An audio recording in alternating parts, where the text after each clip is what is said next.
Moi, je travaille l'assemblage d'étain en fait. Donc là, je travaille la matière, comme tu peux le voir. Donc là, je la chauffe. Je la chauffe très fort pour qu'elle soit molle. Et une fois qu'elle est molle, en fait, je peux la moduler comme j'ai envie. Et donc, je réalise des petits torses. Des petits torses de mecs, des ventres bedonnants, il y a des torses un peu musclés, il y a des secs. Est-ce que Lola, il y a des histoires un peu que tu as envie de raconter dans ce lieu? Est-ce qu'il y a des choses un peu étranges qui se passent des fois? C'est dommage qu'il n'y ait pas Jessica, mais une fois Jessica a raconté qu'elle a travaillé dans le lieu très tard, genre vers il devait être minuit ou 1h. Et donc elle était toute seule et plouf, donc son chien est parti à l'étage et s'est mis à aboyer comme un dératé sur quelque chose à l'étage. Donc Jessica est montée, elle a regardé plouf aboyer, il n'y avait rien. Il y a peut-être un fantôme à l'étage.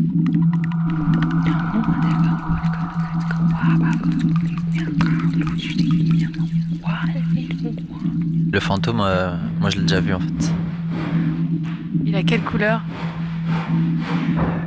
Ça dépend des jours. Des fois il est bleu ciel, je l'ai déjà vu rouge. En général, grisâtre.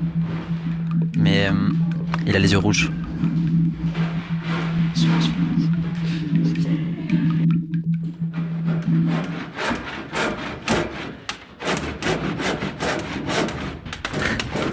Je bricole une petite structure pour le magasin gratuit de demain, pour la fête.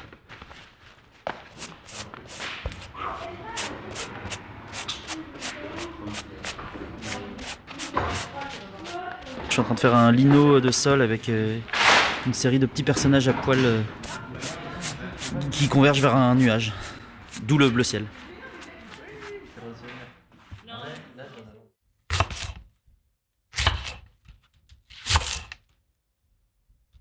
On a un cuistot en permanence ici. Il dort dans une cage. On l'a domestiqué exprès pour le lieu. Il est attaché? Il est attaché. On croit que le fantôme est sûrement relié au cuisinier du lieu, mais... Est-ce que lui aussi il a les yeux rouges?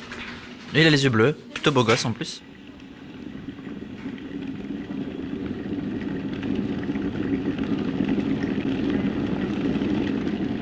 Donc là, je prépare un petit peu de thé pour les gens du lieu et puis pour toi, Mathilde. Parce qu'il fait très très froid. On est fin novembre et ça caille.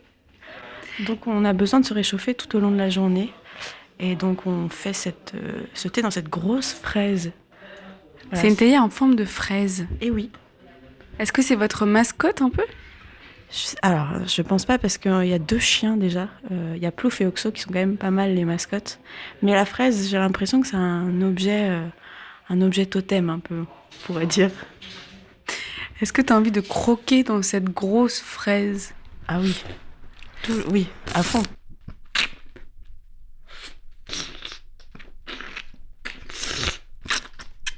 C'est une fraise en étain, non? Oui, c'est moi qui l'ai faite. C'est moi qui l'ai faite il y a quelques années déjà. Mon grand-père, en fait, il faisait énormément de vaisseliers, d'objets de cuisine en étain.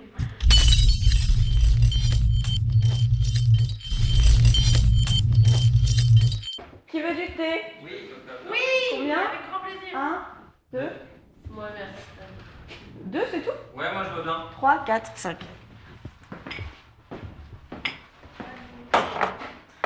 Donc il y a 5 tasses de thé.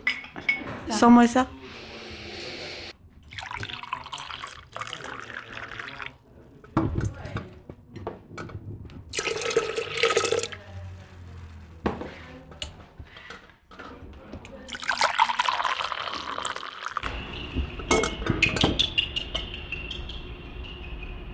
Je vais pas boire mon thé parce qu'elle a mis sûrement du poison dedans. Donc, Est-ce que Lola, c'est un peu une sorte de sorcière? On parlait du fantôme tout à l'heure, mais Lola, personne ne l'a jamais vraiment vu. On entend juste des voix, un peu comme ça. Il y a du thé qui se dépose à côté de nous. C'est le fantôme du lieu.